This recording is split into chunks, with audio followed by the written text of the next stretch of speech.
ব্রণ আর ত্বকের সমস্যা নিয়ে চিন্তিত? আজ আমি আপনাদের জন্য নিয়ে এসেছি একদম সহজ, ঘরোয়া এবং কার্যকর একটি ফেস প্যাক, যেটি হচ্ছে অ্যালোভেরা আর টমেটো দিয়ে বানানো। টমেটো আর অ্যালোভেরা সচরাচর আমাদের সবার বাসায় থাকে। টমেটো ব্রণ শুকিয়ে ত্বককে উজ্জ্বল করতে সাহায্য করে।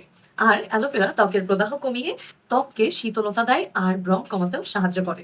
এবার চলুন জেনে নিই এটি বানাবো কিভাবে। প্রথমেই আপনার দরকার 2 টেবিল চামচ টমেটোর রস, সঙ্গে 1 টেবিল চামচ টাটকা অ্যালোভেরা জেল। এই দুটো জিনিস ভালোভাবে মিক্স করে নিতে হবে।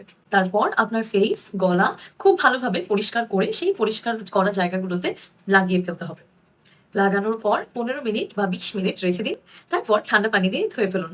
এটি সপ্তাহে ৩ বার ব্যবহার করলে আপনি পাবেন এর অসাধারণ রেজাল্ট। আপনার মুখের দাগ কমবে, আপনি হবেন ব্রাইট এবং আপনার স্কিন বেবি স্কিনের মতো ক্লিয়ার হয়ে উঠবে। আর যারা গ্লাস স্কিন নিয়ে চিন্তিত কিভাবে গ্লাস স্কিন করবেন, তারাও কিন্তু এই অ্যালোভেরা মিক্সের ফলে একটা চমৎকার গ্লাস স্কিন পেয়ে যাবেন। যেটি আমাদের সবারই ড্রিম, কোরিয়ান সিরিজ বা কোরিয়ান মুভি দেখে, দেখে যে কিভাবে তারা গ্লাস স্কিন করে তুলছে তাদের স্কিনকে। অ্যালোভেরাও কিন্তু আপনার স্কিনকে গ্লাস স্কিন করতে সহায়তা করবে। তাই দেরি আর তাই দেরি কেন? আজ থেকেই আপনার রূপচর্চায় রাখুন অ্যালোভেরা এবং টমেটো।